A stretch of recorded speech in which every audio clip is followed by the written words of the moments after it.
La Genèse, chapitre 35. Dieu dit à Jacob, « Lève-toi, monte à Béthel et demeure-y.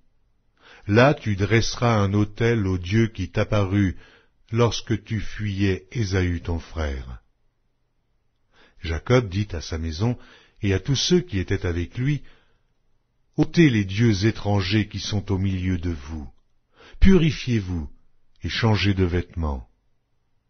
Nous nous lèverons et nous monterons à Béthel. Là, je dresserai un autel au Dieu qui m'a exaucé dans le jour de ma détresse, et qui a été avec moi pendant le voyage que j'ai fait. » Ils donnèrent à Jacob tous les dieux étrangers qui étaient entre leurs mains, et les anneaux qui étaient à leurs oreilles. Jacob les enfouit sous le térébinthe qui est près de Sichem. Ensuite, ils partirent. La terreur de Dieu se répandit sur les villes qui les entouraient, et l'on ne poursuivit point les fils de Jacob. Jacob arriva, lui et tous ceux qui étaient avec lui, à Luz, qui est Béthel, dans le pays de Canaan. Il bâtit là un autel, et il appela ce lieu El-Béthel, car c'est là que Dieu s'était révélé à lui lorsqu'il fuyait son frère. Déborah, nourrice de Rebecca, mourut, et elle fut enterrée au-dessous de Béthel, sous le chêne auquel on a donné le nom de chêne des pleurs. Dieu apparut encore à Jacob après son retour de Padam-aram, et il le bénit. Dieu lui dit, « Ton nom est Jacob. Tu ne seras plus appelé Jacob, mais ton nom sera Israël. » Et il lui donna le nom d'Israël. Dieu lui dit, « Je suis le Dieu Tout-Puissant. Sois fécond et multiplie. Une nation et une multitude de nations naîtront de toi, et des rois sortiront de tes reins. Je te donnerai le pays que j'ai donné à Abraham et à Isaac, et je donnerai ce pays à ta postérité après toi. » Dieu s'éleva au-dessus de lui, dans le lieu où il lui avait parlé. Et Jacob dressa un monument dans le lieu où Dieu lui avait parlé, un monument de pierre sur lequel il fit une libation et versa de l'huile. Jacob donna le nom de Béthel au lieu où Dieu lui avait parlé.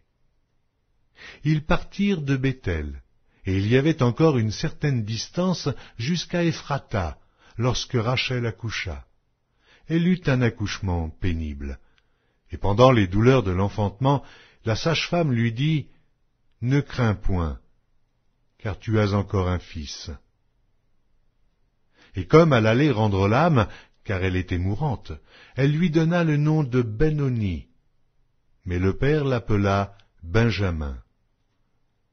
Rachel mourut, et elle fut enterrée sur le chemin d'Ephrata, qui est Bethléem. Jacob éleva un monument sur son sépulcre. C'est le monument du sépulcre de Rachel, qui existe encore aujourd'hui. Israël partit, et il dressa sa tente au-delà de Migdal-Éder. Pendant qu'Israël habitait cette contrée, Ruben alla coucher avec Bila, concubine de son père. Et Israël l'apprit.